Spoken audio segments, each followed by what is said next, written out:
Welcome to another deep dive. Today we're going to be looking at The Polar Express Oh, yeah. by Chris Van Allsburg. Have you ever read The Polar Express before? Oh, yeah. It's a classic.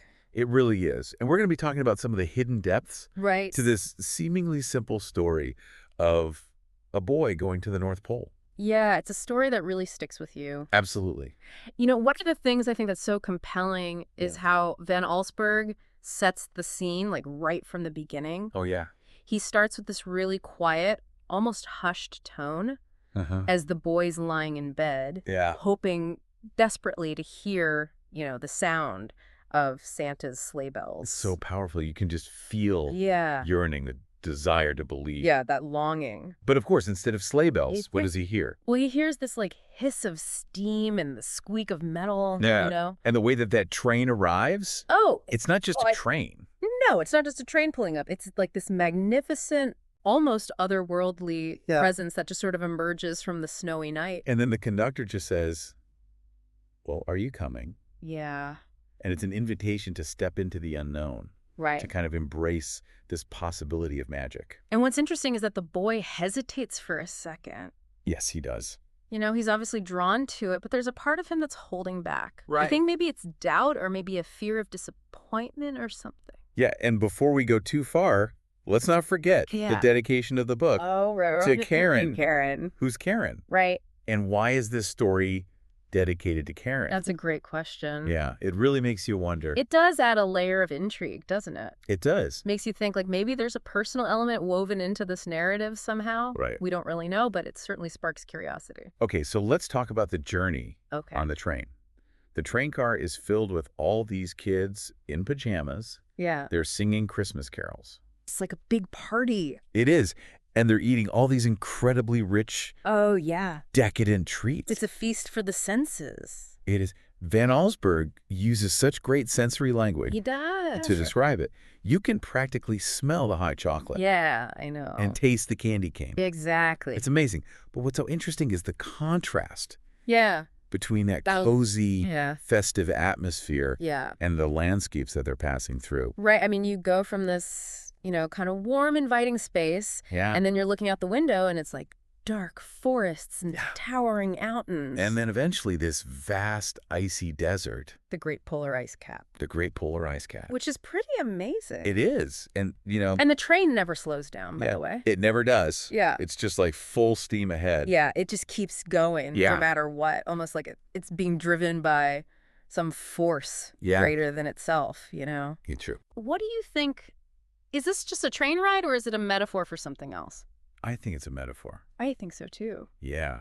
It makes you think about how belief can just propel you forward, Yeah. even when you're facing obstacles and Yes. uncertainties. And then finally they arrive at the North Pole. They do. But what I think is really interesting is that it's not what you would expect. No. It's not like the traditional image of a cozy workshop Yeah. with elves, making toys, and Right. it's something completely different. It's a bustling city. Yeah. It's almost like an industrialized North Pole. Yeah, it's like Santa's operation has been completely industrialized, Yeah.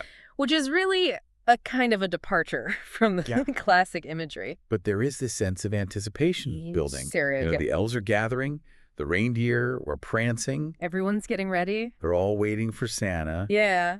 and then he appears. And Van Allsburg describes him with such reverence. Yes, he does. It's clear that Santa is like a really important figure in this world, He is a... even in this more kind of modern setting. Yeah, and it's this moment of pure magic. It is. The sleigh bells are ringing, the elves are cheering, So exciting. and then Santa chooses the boy to receive the first gift of Christmas. I know, it's such an honor. What an honor. But instead of asking for a toy or a game, Right. the boy asks for something else. What does he ask for? He asks for a silver bell from Santa's sleigh. Wow. I know. That's a really meaningful request. It is. It's a request that speaks to that deeper longing Yes. for something that represents the true spirit of Christmas. Absolutely. And it's a beautiful moment of connection It is. between the boy and Santa. It is. But then as the train is heading back, Uh-oh. the boy reaches into his pocket Yeah. and the bell is gone. Oh, no. I know. Oof. What a crushing blow. I know. To have that symbol of belief Yeah. This gift from Santa himself just slipped through his fingers. I know, like the magic is slipping away. It is. It's heartbreaking. It's heartbreaking, isn't it? And to make matters worse, the train is already pulling away. Oh, no. Yeah, there's no time to search. So he can't even look for it. You can't. And the conductor yells out, "Merry Christmas!" Oh, wow. as the train's disappearing. That's rough. I know. What a bittersweet farewell. Yeah, you really wonder, is the magic of that journey Yeah. going to fade with the sound of that departing train? Right. Makes you wonder if that's it. It does. But remember, Yeah. it's Christmas morning, Oh, that's right. and Christmas right. morning has its own magic. That's true. So we're back at home, and the boy's opening presents Okay. with his sister, Sarah. Uh-huh. But there's this noticeable shift in the atmosphere. Oh, yeah. How so? Well, the excitement of the morning seems tinged with this lingering sadness. I bet. You know, you can just sense that loss of the bell is weighing on him, like Yeah. something's missing. Yeah, it's like a piece of the magic is Yeah. missing. Yes, exactly. But then just when it seems like all the presents have been opened, Yeah.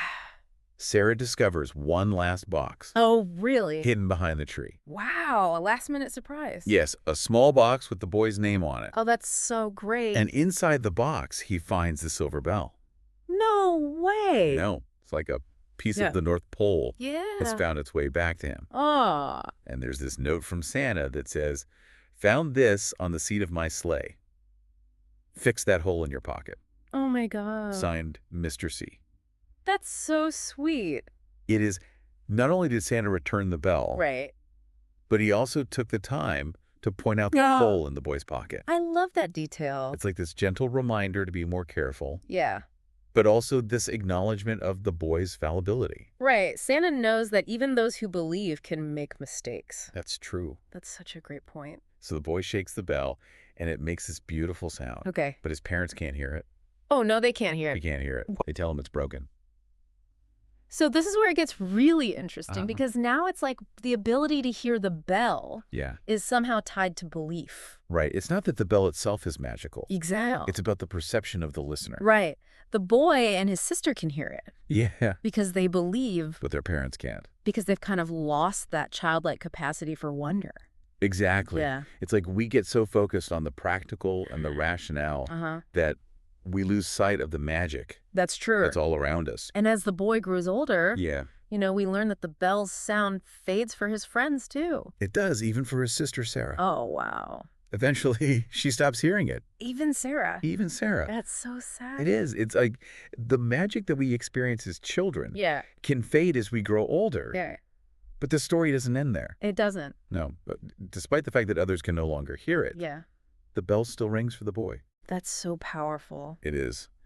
And the book ends with this line, "Though I've grown old, the bell still rings for me, as it does for all who truly believe." Wow. It's such a beautiful message of hope. It is. You know, it's a reminder that even in adulthood, Yeah, we can choose to hold on to that sense of childlike wonder. absolutely. So the story isn't just about believing in Santa Claus. It's Yeah. about believing in the possibility of magic, Yeah. in the power of hope and imagination. And it's about cherishing those things that Yes. hold meaning for us, even if others can't see them. Exactly. Yeah, it makes you think about all the things we take for granted, you know? Yeah. As we grow up, all the things that we might have thought were childish or silly, Uh-huh. you know? And, Right. and we dismiss them. Yeah. And I wonder if we lose something precious when we stop believing Oh, I think so. in the impossible. Yeah. It's almost like the story's challenging us It is. to kind of re-examine our own beliefs. You know, Yeah. what have we let go of? What if we let go of? And what might we regain Yes. if we sort of open ourselves up to a different way of seeing the world? Right. And the book doesn't give us easy answers. No, it doesn't. It doesn't tell us exactly what to believe or Uh-huh. how to get that sense of wonder back. Yeah, But it does suggest that it's possible, it does. you know, even in adulthood. It does. And I think the boy's experience really is an example of that. It is. You know, it's like a testament to the enduring power Yes. of belief. Of belief. He keeps hearing that bell, He does? even when no one else can. Even when no one else can. It's like a reminder that the magic is still there It is. if we just choose to listen for it. So how about you?